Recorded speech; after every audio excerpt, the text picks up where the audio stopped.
십자가 보혈 정말하고 주님이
모든 영광 하나님께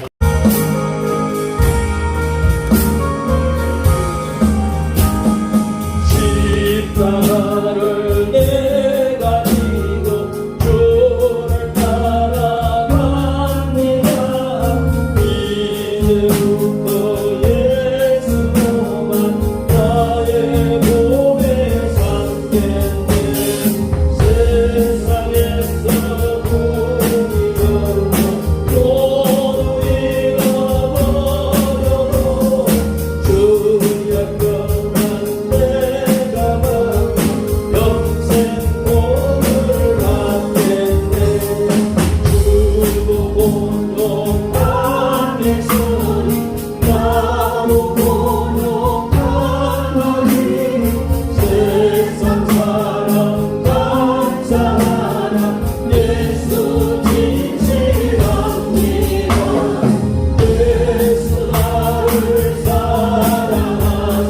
빛난 얼굴 보이며 원수도 미워해 염려할 것 없겠네. 내가 네가 따라갈게요. 주의 품에 안기고 세상 모토 당할수록 나는 미워하겠네. 주가 주신 기쁨에 기뻐할 것보다 주가 나를 사랑하니 기뻐할 것뿐이네.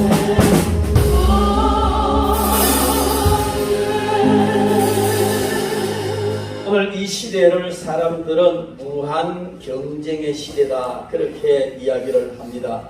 그래서 양보는 결코 미덕이 아니다 이런 가치관을 가지고 살아갑니다. 옛날에는 양보가 미덕이었는데 요즘은 미덕이 아니라 양보는 곧 뒤처지는 것이다 하는 그런 같은 개념으로 사람들이 인식을 하고 있다는 것입니다. 그래서 절대로 양보하면 안 된다. 양보하면 내가 뒤처지기 때문에 남에게 지기 때문에 양보하지 말고 악바리같이 내가 앞장서서 내 것을 취하고 내가 이겨야 된다. 이런 그 사고로 사람들이 살아가요. 그러면 세상은 그렇거나 말거나 교회에서는 그래도 하나님이 말씀하신 대로 사랑하고 양보하고 남을 위하여서 살아가야 될 줄 믿습니다. 이게 그렇지 못해요. 오늘 젊은이들이 이 젊은 사람들의 세계 보면 양보라는 것이 정말 찾아보기 어려워요. 그럼 젊은 사람들만 그러냐? 아니 나이 많은 사람들도 마찬가지단 말이에요. 자기밖에 모르는 가치관, 자기중심주의적인 이런 가치관을 가지고 살아가고 그런 훈련을 받고 그런 현실 속에 살아가고 있기 때문에 점점 더 이기주의적인 사람으로 변해가고 있다. 이 세상적인 모든 이런 풍토가 교회 안으로 밀려 들어오고 있다 그 말입니다. 그래서 우리는 지금 이 현실 속에서 정신을 차리고 자신의 모든 형편을 한번 살펴봐야 될 줄 믿습니다.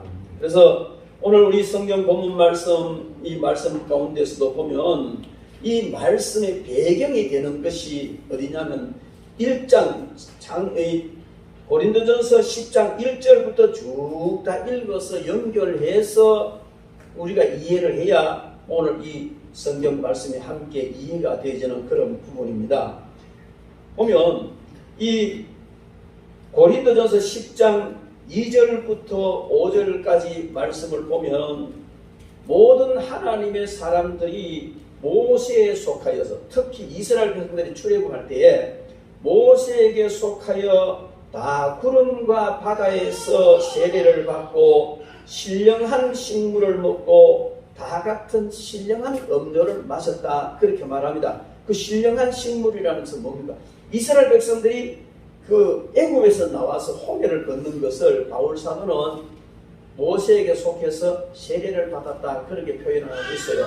그리고 신령한 식물을 먹었다는 것은 하나님이 직접 내려주시는 만나를 40년 동안 먹고 살았습니다. 그리고 신령한 음료를 마셨다는 것은 뭐냐면 반석에서 터져 나오는 그런 그 물을 마시며 살았는데, 그럼 항상 반석에서 나오는 물을 마셨느냐? 그렇지는 않다는 것이죠. 그런데 그 반석은 곧 그리스도시라 이렇게 말씀하고 있습니다. 여러분, 이 말씀은 무슨 말씀이냐면 생수의 근원이 되시는 예수 그리스도께서 구약 시대에 이미 이스라엘 백성이 광야를 행할 때에 그들과 함께 동행하시면서 이슬과 반석에서 터지는 물과 온갖 방법으로 그들의 갈증을 다 해결해 주셨다는 사실을 말씀하고 있습니다.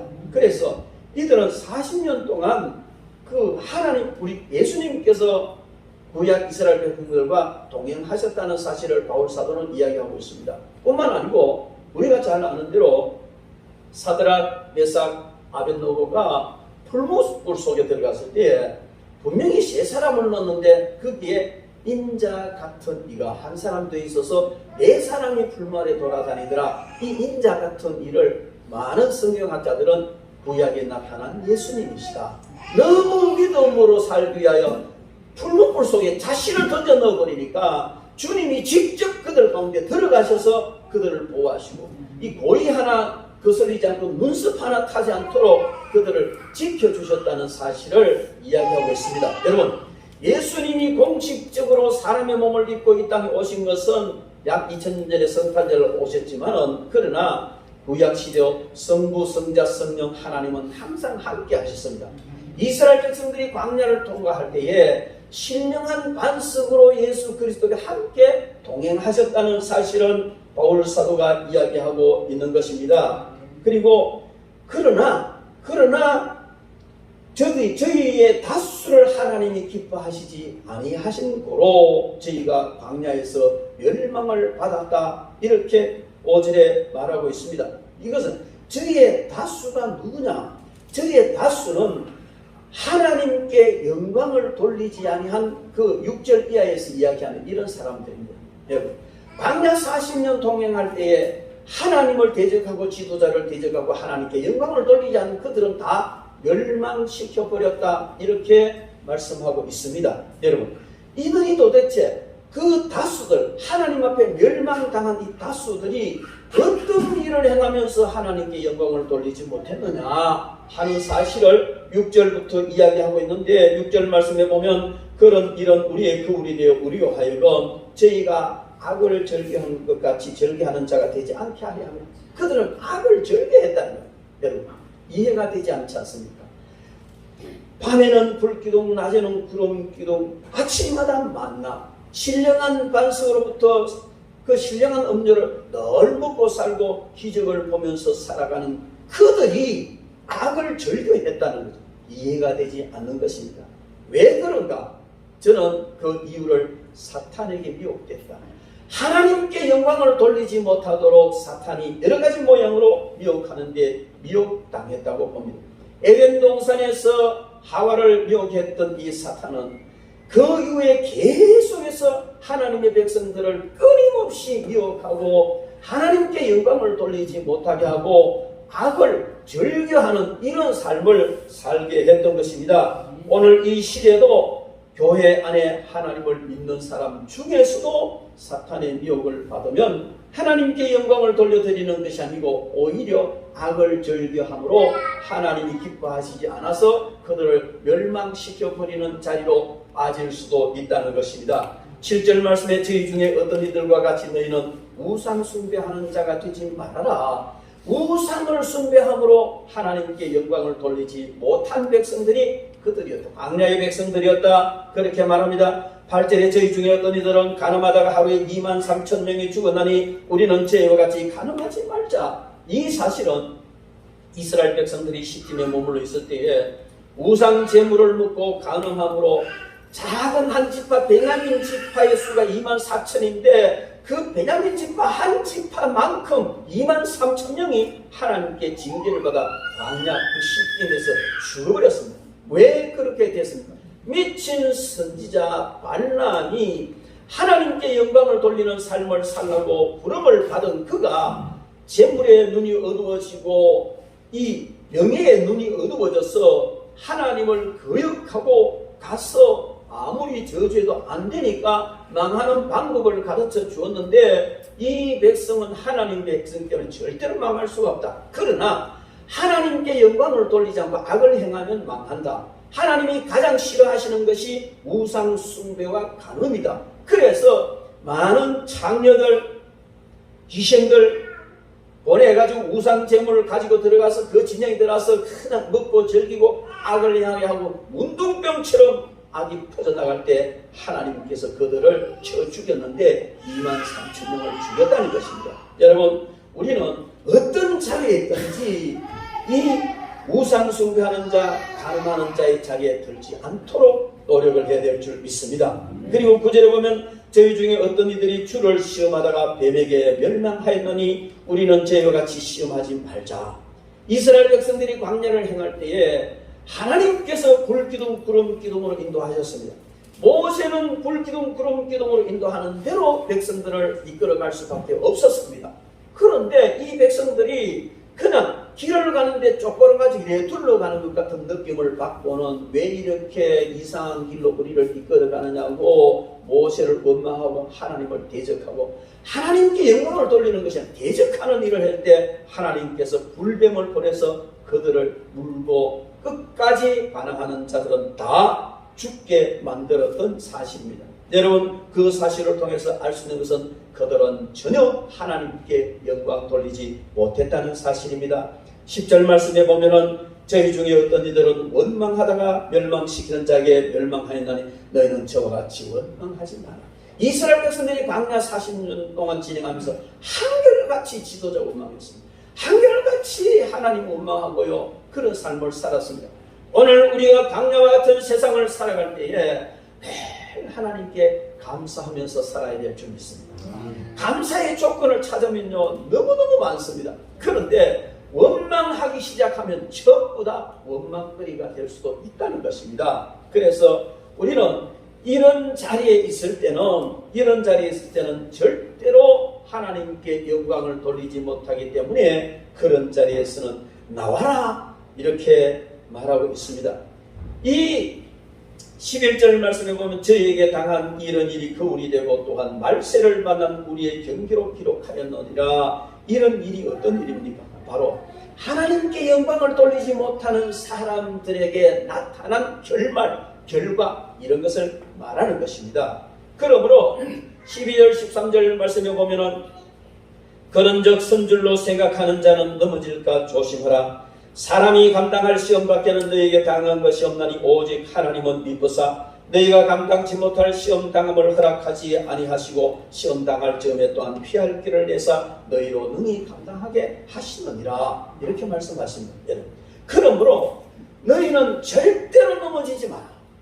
마귀의 미혹이 있고 하나님을 원망할 수밖에 없는 처지와 같은 그런 자리에 들어갔다 할지라도 절대로 거기서 시험에 넘어지지 마라. 시험에 넘어지면 하나님을 원망하게 되고 하나님을 원망하면 결국 멸망의 자리로 가게 된다. 그러니까 시험 당하더라도, 시험 당할 수밖에 없지만 시험을 당하더라도 반드시 거기서 승리해서 하나님께 영광을 올려드리도록 하라. 이렇게 바울사도는 권면을 하고 있습니다. 그 중에서 특별히 바울사도가 이 고린도 이스라엘 40년 동안 광야를 통해하던 이스라엘 백성들을 거울로 삼아 제시를 해서 현실 문제를 지금 바울사도는 이야기하고 있습니다.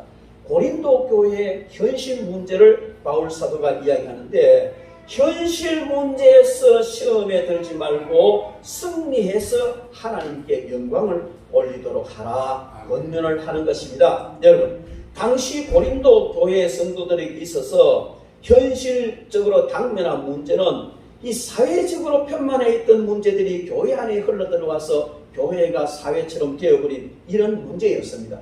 그럼 무슨 문제냐면 음행 문제와 우상숭배 문제입니다. 그런데 여러분, 우리 고린도전서 5장 1절부터 5절 한번 읽어보겠습니다. 찾아보세요. 고린도전서 5장 1절부터 5절까지 말씀 함께 있습니다.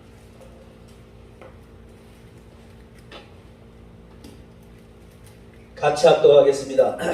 너희 중에 심지어 음행이 있다 함을 들으니 그런 음행은 이방인 중에서 없는 것이라. 누가 그의 아버지의 아내를 취하였다 하는도다.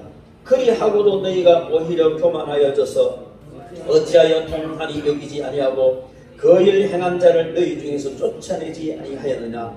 내가 실로 몸으로는 떠나 있으나 영으로는 함께 있어서 거기 있는 것 같이 이런 일을 행한 자를 이미 판단하였노라. 주 예수의 이름으로 너희가 내 영광과 함께 모여서 우리 주 예수의 능력으로 이런 자를 사탄에게 내주었으니 이는 육신은 멸하고 영은 주 예수의 날에 구원을 받게 하려 함이라. 이렇게 말하고 있습니다. 이게 뭐냐면 고린도 교회에 사회적인 음행 문제가 교회 안으로 들어왔는데 심지어 자기 아버지의 세컨드겠죠, 그죠? 자기 아버지의 부인. 그러니까 이런 사람을 범했다는 거죠. 있을 수 없는 일이, 세상에서도 있어서는 안 된 이런 일을 교회 안에서 범행을 했는데도 교회에서 이를 치리를 안 했다는 거예요. 그냥 뒀다는 겁니다. 어떤 이유에서인지 모르겠지만은 바울 사도는 그래서 내가 비록 떠나 있지만 그들을 치리했다. 치리했는데 그 치리가 뭐냐? 교회에서 하는 치리는요, 육적으로 가둔다든지 벌금을 낸다든지 이런 건 없어요. 그러나 치리를 당하면 하나님께서 간섭하시기 때문에 무서운 겁니다. 그래서 바울 사도는 이런 사람을 사탄에게 던져줘 버렸다는 겁니다. 뭐냐면, 왜 그러냐면 육신은 사탄아 니 먹고 떨어져라. 그러나 영혼은 주님 재림하시는 날에 구원하기 위해서, 영적으로 너무 계속 죄를 지으니까 영적으로 영혼 구원을 위해서 육신은 그냥 사탄에게 던져줘 버리는데 뻔하잖아요. 멸망하거나 병이 들거나 하여튼 죽어버리겠죠. 아주 무서운 일입니다. 아나니아와 삽비라 사건 통해서 우리는 그런 것을 알 수 있는데, 이런 심각한 문제가, 사회적인 문제가 바로 고린도 교회 안으로 들어왔습니다. 왜 이러냐면 당시 고린도는요, 아가야 지방의 수도입니다. 지리적으로는 상당히 중요한 지점이었어요. 헬라 본토에서 그 펠로폰네소스라는 곳으로 이렇게 펠로폰네소스로 나가는 길목이고, 거기는 또 반도가 되어서 상업적으로 이 수로와 육로가 겸해지는 이런 요충지이기 때문에 굉장히 상업적으로 발달한 이런 자리였습니다. 그래서 여행객들이 많고 많은 인자 상품들을 오가는 이런 도시로서 상당히 부강한 도시였습니다. 그런데 그 고린도에 60m 정도 되는 높은 산 위에 아크로폴리스라는 그 산의 정상이, 그 정상에 아프로디테라는 여신을 섬기는 신전이 있었습니다. 이 신전에는 1000명의 장녀들이, 이 장녀 그냥 장녀가 아니고 여자들이 이 아프로디테 여신을 섬기는 여사제지요. 근데 사실상 여사제지만은 여사제가 아니고 장녀와 같은 일을 했다는 것입니다. 우상 제물을 먹고 거기 제사 드리러 온 사람들과 이런 악한 음행을 행하고 이런 일을 행한 것이지요. 그런데 이렇게 되니까 이런 현상이 교회로 들어오니까 너무 사회적으로 이런 게 편만해 있으니까 교회 안에서 그런 일이 일어나도 세상에 그런 거 아니야, 요즘 다 그렇지 이렇게 받아들인다는 것이죠. 그리고 얼마나 많은 우상 제사를 드렸던지 그 우상 제사를 드린 제물이 흘러 넘쳐서 거기서 소모가 안 되니까 이 사회로 내려오는 거예요. 사회로 내려와서 아고라라는 시장에 내려와가지고 그게 이제 공공연하게 팔리는 거예요. 팔리는데 여러분 한번 생각해 보십시오. 우상에게 바칠 때는요, 지리한가 안 드립니다. 이런 무당 끝하는 사람도요, 돼지를 잡고 최고로 좋은 걸 잡습니다. 짐승을. 그러니까 최고로 좋은 고기에다가 이런 우상 제물이 내려오니까, 최고로 좋은 요리 내려오니까 또 당연히 값도 살 것이고 은하할 것 없이 그냥 거기 앉아서 사먹는 거예요. 그러니까 하나님을 믿는 사람들은 절대로 우상 제물 먹으면 안 되거든요. 안 되는데 거기 앉아서 같이 그걸 먹는 거예요. 이러다 보니까 성도들이, 정말 믿음으로 사는 성도들이 이렇게 음행 문제가 교회 안에 들어와서 이렇게 난잡하게 되는데도 지도자들이 치료도 하지 않고 뭐 다 그런 거 아니야? 요즘 그러더라고요. 내가 이런 문제 얘기, 목사님 요즘요 남편이나 아내 말고 한 번씩 여관도 같이 가는 그런 애인 없으면 6급장애 니카는 거야. 6급장애. 그래 이런 어떤 죄를 짓는 애인이 없으면 6급 장애에 속한다는 이야기를 하는 것이 오늘 이 사회의 현실이듯이 당시 고린도 교회도 그러했다는 것도 했던지는 모르겠어요. 그러니까 교회 안에서도 예사롭게 그걸 받아들이는 것이죠. 우상제물 니도 먹고 나도 먹고 하니까 뭐 그걸 받아들이는 것이죠. 고깃집에 가서 고기를 먹는데 이게 우상제물인지 뭐 아닌지 알지도 못하고 그냥 주니까 먹는 거예요. 그래서 오늘 바울 사도가 그렇게 이야기를 하고 있습니다. 누구든지 물어 시장에서 파는 것은 양심을 위하여 묻지 말고 먹어라. 이게 뭐냐면 거기에 이거 우상 제물입니까? 아닙니까? 묻지 말고 그냥 먹으라는 거예요. 왜? 바울 사도는 이 어떤 물질 자체가 우상에게 바쳐졌기 때문에 물질 자체가 더러워지거나 악해지는 건 아니라는 것입니다. 그렇기 때문에 묻지 말고 먹으면 믿음이 있으면 먹으면 문제가 안 된다는 겁니다. 근데 만약에 옆에 사람 그거 우상에 바치던 제물인데 그러면은 먹지 말라는 겁니다. 왜? 양심을 위해 먹지 마라. 그런데 바울 사도가 세우는 대원칙은 이렇게 자기도 모르는 사이에 먹게 되는 경우는 그 죄 짓는 거 아니다. 양심에 부끄러워할 필요도 없고 그냥 먹으면 된다. 왜? 물질 자체는 깨끗하고 우상에게 바쳐졌다고 해서 더러워지는 것이 아니기 때문에 괜찮다. 그러나 그것을 아는 순간에 알고도 먹으면 벌써 양심의 죄를 짓게 되고 본인 나는 그렇게 먹어도 된다는 믿음이 있어서 먹는다면 다른 사람의 양심에 상처를 주기 때문에 하지 마라. 이렇게 바울 사도는 이야기합니다. 그리고 또 한 가지 중요한 것은요. 구약 시대의 여러 제사 중에 화목제라는 제사가 있습니다. 그 제사는 제물을 하나님께 드리고 그 제물을 이제 몫을 이래 나눠요. 제사장에 주는 목, 또 제주가 가져오는 몫을 나눠가지고 그 제물을 함께 나누어 먹는 것까지 제사거든요. 그래서 제물을 먹는 것은 제사에 참여하는 것이다. 우리나라의 제사도 그렇잖아요. 제사에 이렇게 술 다 쳐고 마지막에 그 술 따라난 거 모아가지고 그걸 나누어 먹잖아요. 음목이라고 말합니다. 그게 그 제사에 참여하는 거단 말이에요. 그래서 우상 제물을 먹는 것은 우상 숭배하는 그 제사에 참여하는 것이기 때문에 먹지 마라. 바울 사도는 이렇게 이야기를 합니다. 왜?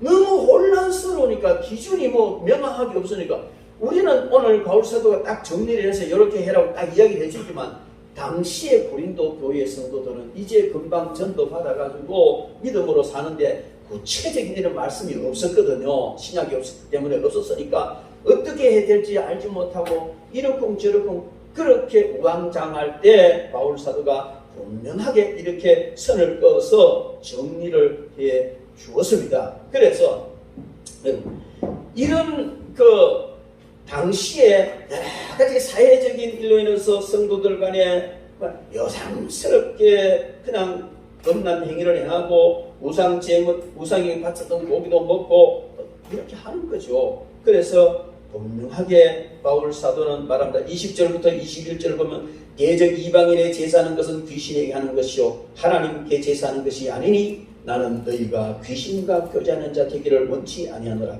너희가 주의 잔과 귀신의 잔을 겸하여 마시지 못하고 주의 상과 귀신의 상에 겸하여 참여하지 못하느라.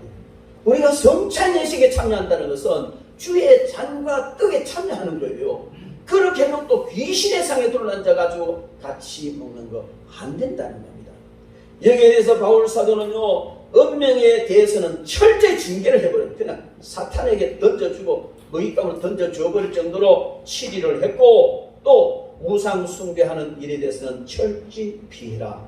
그러면서 오늘 우리에게 주시는 말씀 31절 말씀에 그런즉 너희가 먹든지 마시든지 무엇을 하든지 다 하나님의 영광을 위하여 하라.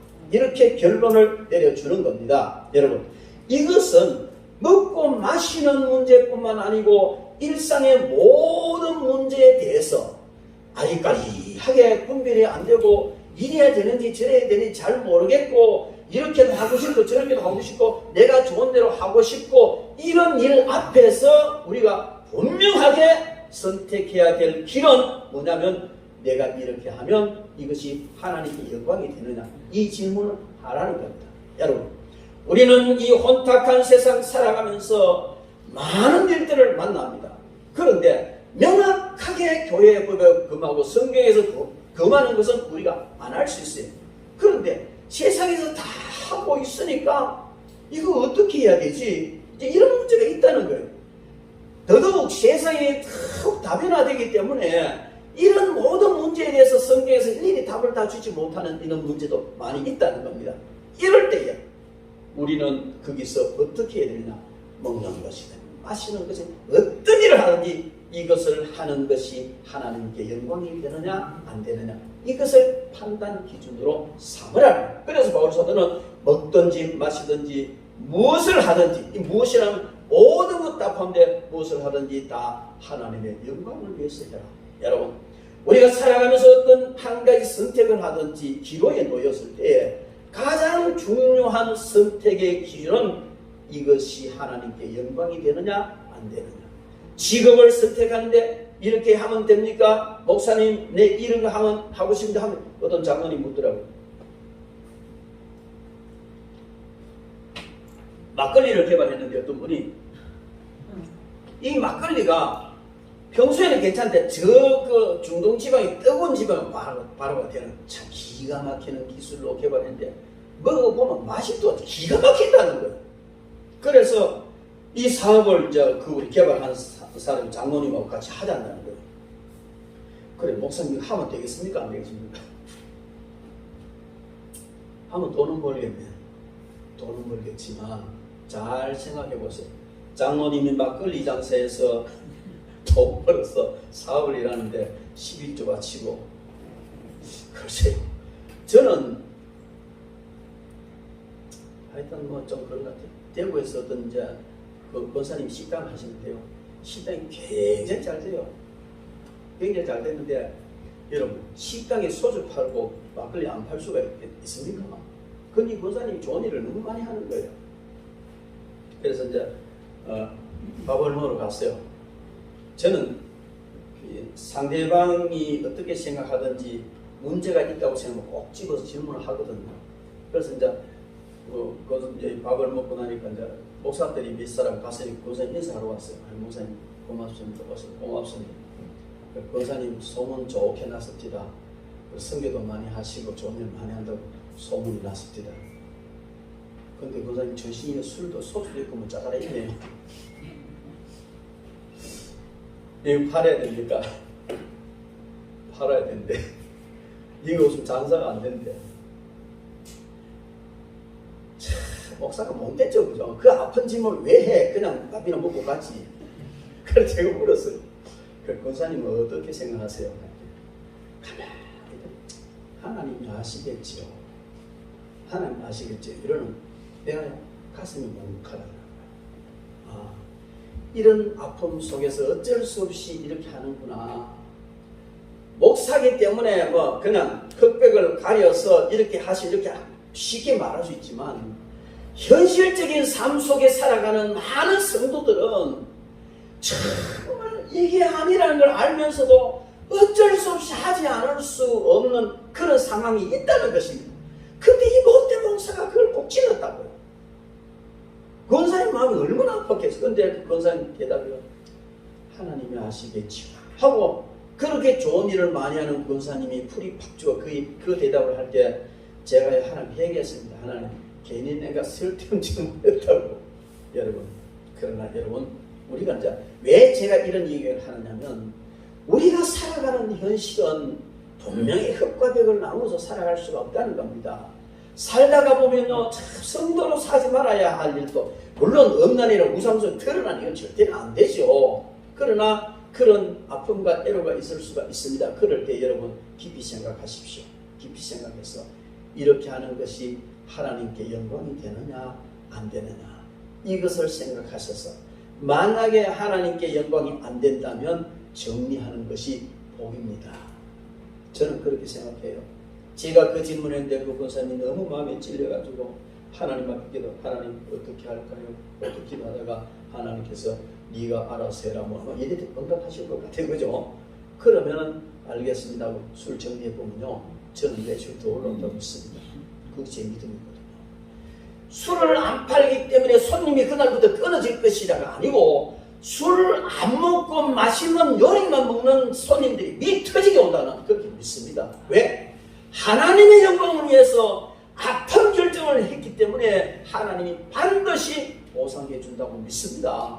여러분, 바울 사도는 오늘 이 성경 말씀을 통해서 당시 고린도에 사회적으로 만연한 음란, 그래서 사람들이요 음란이 심한 도시를 향하여 고린도화 되었다고 말할 만큼 그런 도시가 되었고, 우상 숭배가 만연해서 우상 제물이 언제 성도도 그냥 가서 사 먹을 수 있는 이런 상황 속에 들어가 있었는데, 바울 사도는요, 내가 고기를 먹는 것을, 고깃집에 앉아 고기 먹는 걸 보고 어떤 사람이 바울 사도도 고기 먹네, 실제 고기 먹는 게 아니지만 고기 먹네, 이렇게 오해를 한다면 자기는 평생 고기 안 먹겠다는 거예요.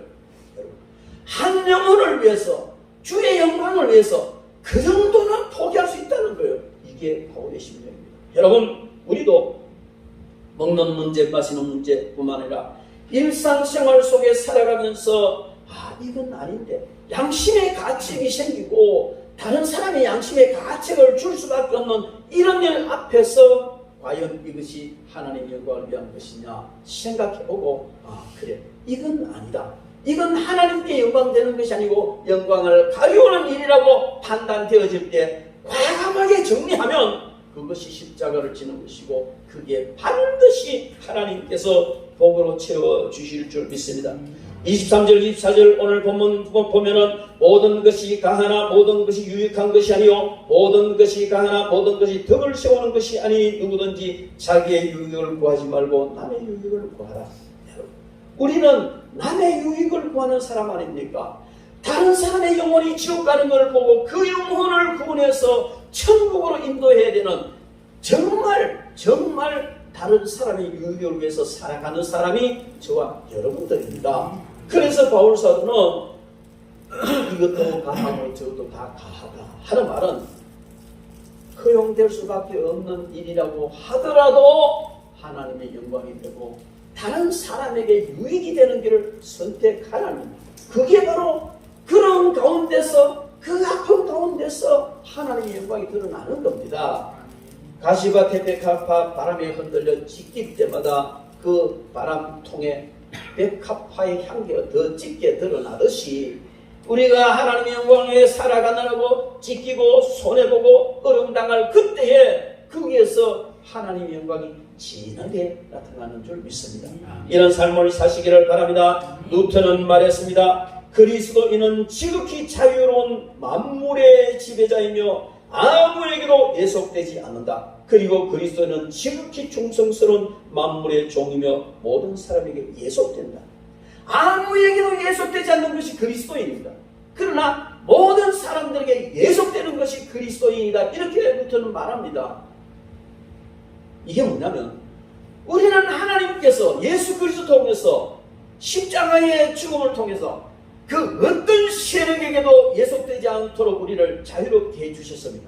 그러나 이렇게 자유롭게 된 저와 여러분들은 모든 사람들의 종이 되어서 그들을 섬겨서 그들을 주님 앞으로 인도해야 될 그런 귀한 사명이 있기 때문에 모든 사람들에게 예속된 자라고 루터는 말하고 있는 것입니다. 여러분, 이 말은 모순되는 것이 아니라 그리스도를 믿는 사람들이 지켜야 할 귀한 그런 자세인 줄로 믿습니다. 여러분, 이런 오늘 우리가 살아가는 이 시대도 사회적 문제가 만연해 있습니다.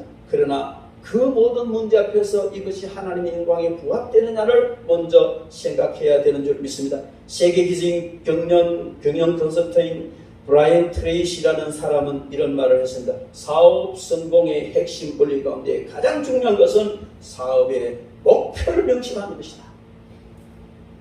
사업을 하면 그 목적을 분명히 세우고 그 목표를 정하는 것이 사업 성공의 비결이라고 말합니다. 여러분, 세상 사업도 그럽니다.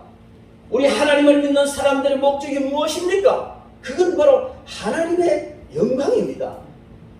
서열의 문답 1문 1답 사람의 제일 되는 목적이 무엇이냐?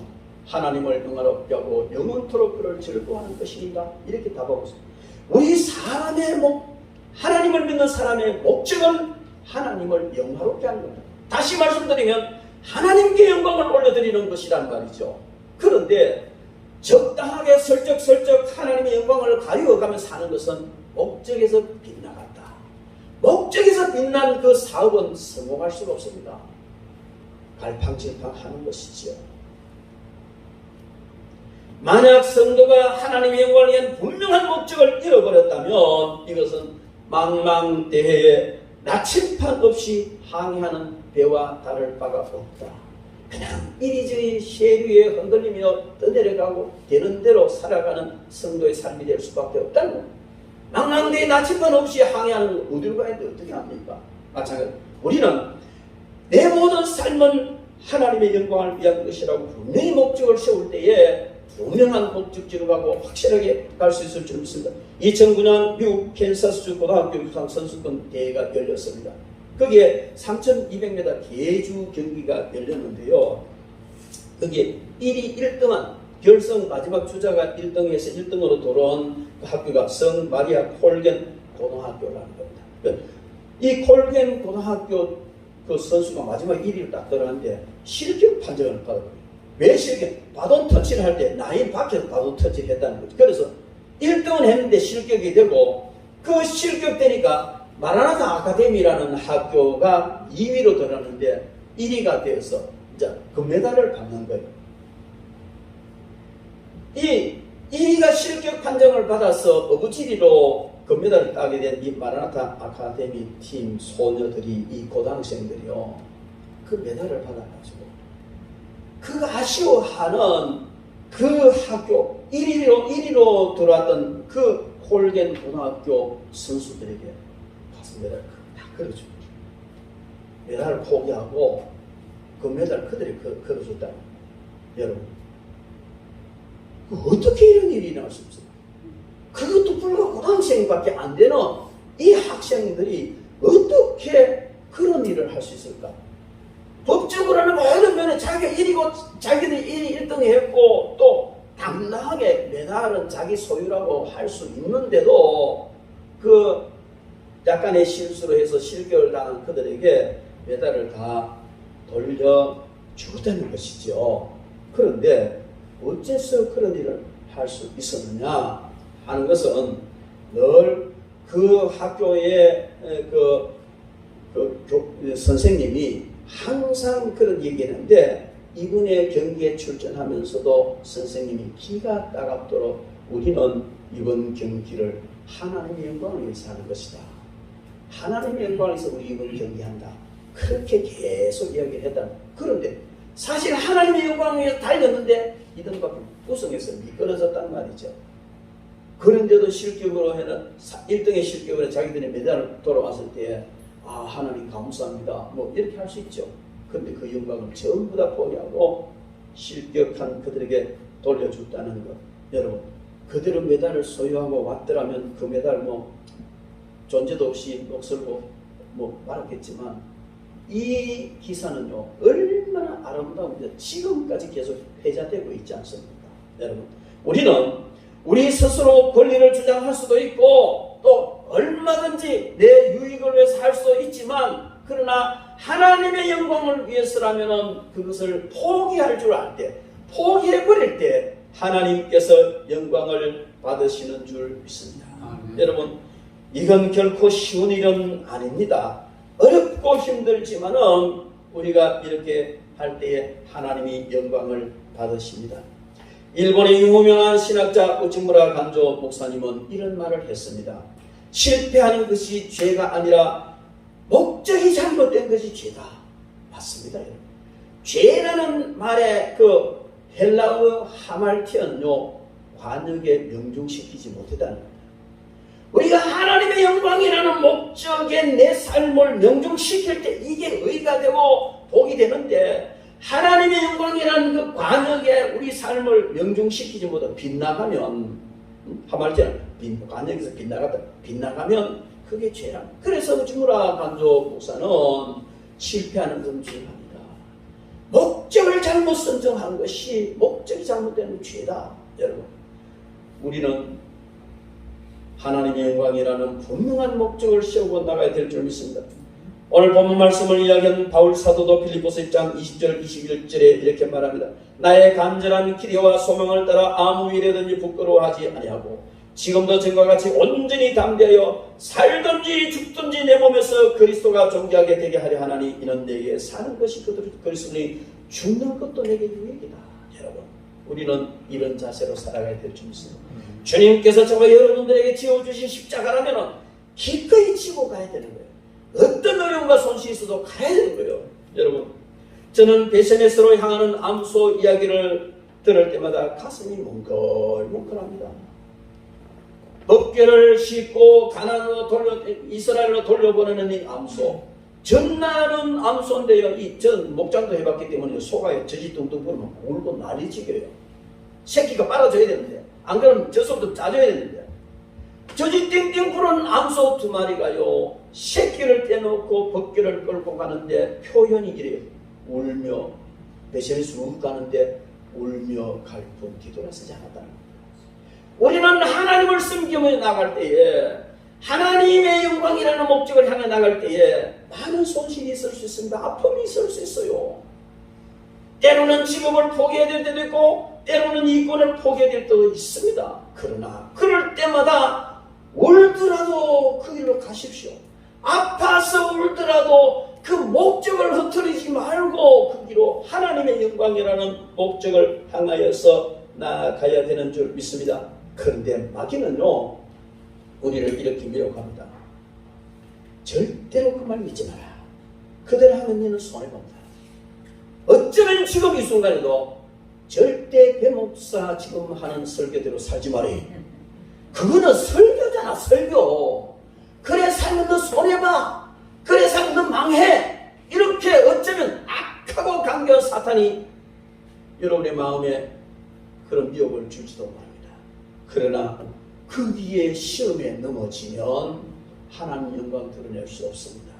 그 시험을 이기면 하나님의 영광을 드러내게 되는 줄 믿습니다. 여러분, 우리는요 오직 하나님의 영광을 위하여 나아가야 될 줄 믿습니다. 성경 속에서 위대한 일을 한 하나님의 영광을 드러낸 사람들 너무나 많습니다만 저는 다윗이 그러하고 다니엘이 그러하고 오늘 본 말씀 바울이 그랬습니다. 여러분, 다윗이 살아가는 그 삶은요 얼마나 어려움이 많았습니까? 그러나 그가요 하나님의 영광이라는 목적을 위해 살았기 때문에 오늘날 세계인들이 물어보는 참된 왕으로 추앙받고 있는 것입니다. 그가 왕이 된 것은 쉽게 된 것이 아니었습니다. 온갖 어려움과 연단을 통해서 하나님께서 그를 왕으로 세우는데 그 어려움 속에서도 다윗은 오직 한 가지 목적이 하나님의 영광입니다. 자기를 죽이려는 사를 오히려 용서해주고 사울을 용서하고 수많은 그런 기회가 왔지만 다 포기하고 오로지 하나님의 영광, 하나님의 영광이란 이 목적을 가지고 나갔더니 온 이스라엘이 다윗으로 뿔뿔이 흩어지고 그나 이스라엘이 유다로 찢어지고 지파가 찢어지고 이렇게 돼 있던 지파가 사울파 다윗파로 찢어졌던 이 모든 사람들이 다 유다 지파로 하나가 되어서 유다 왕국을 이루지 않았습니까? 그가 왕이 된 것은 쉽게 된 것 아니겠습니까?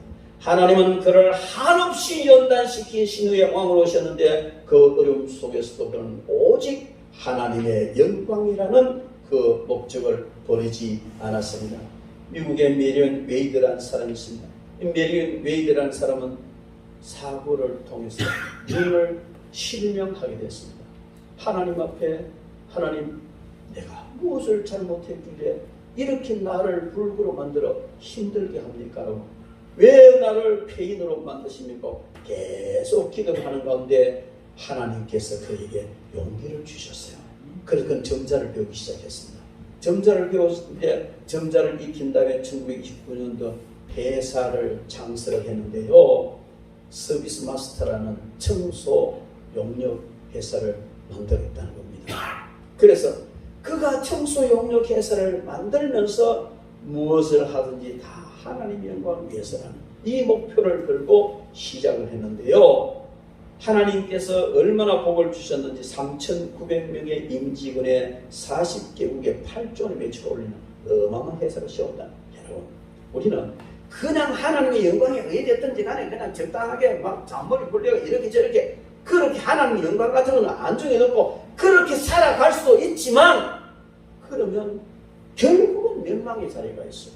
그렇게 허거적거리다 보면요, 어느 날 멸망의 자리에 가까운 곳에 서 있는 모습을 자기 모습을 볼 수가 있습니다. 그러나 어려움이 있어도 손해가 돼도 하나님의 영광이라는 이 한 가지 목적을 가지고 꿋꿋하게 나가면 어느 날 다윗처럼 대제국의 왕다운 제상이 되었던 다니엘처럼 성경의 위대한 인물처럼 반드시 여러분들은 위대한 자리, 복된 자리에 서 있으리라 믿습니다. 목적을 흩어지지 마시기 바랍니다. 사람의 이기심 없는 그런 양보 없는 이기심. 그러나 우리는 오직 하나님께만 모든 것을 맡기고 하나님의 뜻을 따라 살아가시기 바랍니다. 우리는 하나님의 영광을 선택한 사람들입니다. 그래서 하나님의 영광을 위해 사시기 바랍니다. 세상 영광은요, 풀과 걷고 풀의 꽃과 같아서 마르고 떨어지고 시들어 버린다고 성경은 말합니다. 그런 덧없는 것에 목적을 두지 마시고 하나님의 영광의 목적을 두시고 아무리 판단하기 어렵고 애매한 문제라도 이것이 하나님의 영광이냐 어떤 길이 하나님의 영광이냐 묻고 거기서 결단을 내리십시오. 그리고 하나님의 영광을 위한 길을 가감히 선택하십시오. 그러면 그 결국은요, 정말 하나님께서 그를 기뻐하셔서 존귀한 자리에 올려세워주고 성공하는 자리로 세워주실 줄 믿습니다. 이런 승리하고 복받는 여러분 되기를 주의 이름으로 축원합니다. 기도하겠습니다.